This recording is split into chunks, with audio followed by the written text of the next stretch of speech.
When I started Blackstone in 1985, the only market for private assets were institutions. And at that point, they hardly bought private assets. They probably had 1% to 2% of their total assets went into this category. And that's now grown to 25 to 30% of their total assets. Some institutions like endowments are over 50% private assets. So I've been in a field where I've seen 25 times growth in 40 years. Massive growth.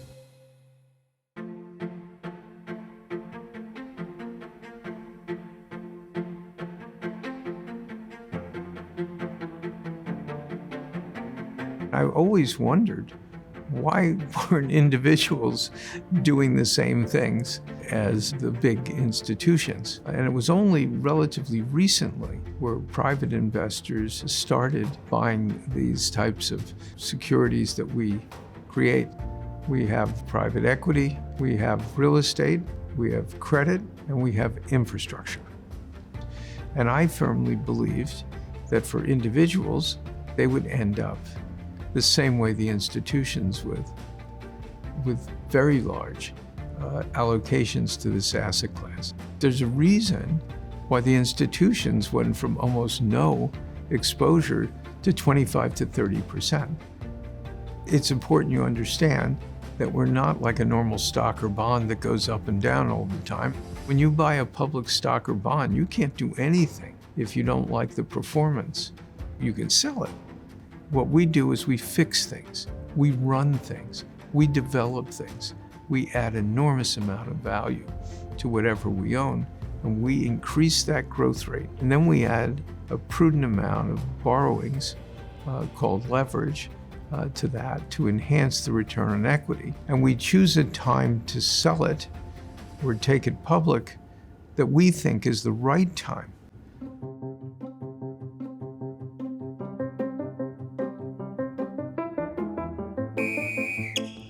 We're playing an investment game that's much more like basketball. In basketball, there's a shot clock that after a certain amount of time, you have to shoot the ball or else you lose control of it.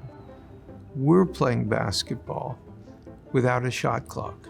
We just keep passing the ball around until we get a perfectly easy layup.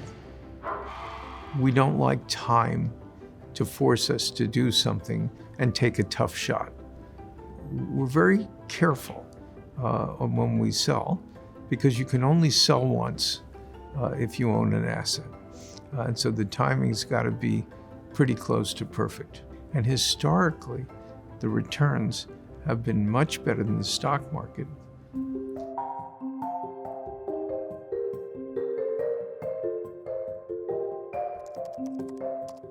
There are always articles written about risk in private assets. I find those articles unsupported by fact. And they assume that because there's some leverage involved, that must create risk. It's very, very difficult to get any investment proposal approved at our firm. And the reason is we have a motto here, don't lose money. So what we do to make sure that doesn't happen, we have many levels of approval and a excruciatingly difficult due diligence process.